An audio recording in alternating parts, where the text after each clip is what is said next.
મહાન માણસોએ કહ્યું છે કે તમે સાચું બોલશો અને કોઈનું દિલ તેનાથી તૂટશે ને તો ચાલશે, પરંતુ તમે જૂઠ્ઠું બોલીને કોઈનો વિશ્વાસ તોડતા નહીં.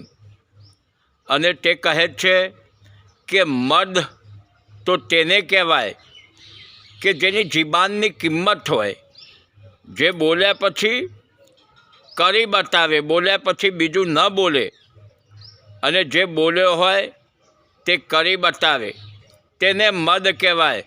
બાકી 56ના સીના તો ફાટડાઓના, ઈજળાઓના, છક્કાઓના પણ હોય છે.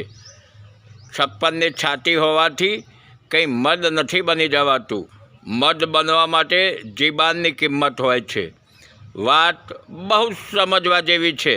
ન સમજાય તો ફરી સાંભળો, સમજો અને બુદ્ધિશાળી બનો.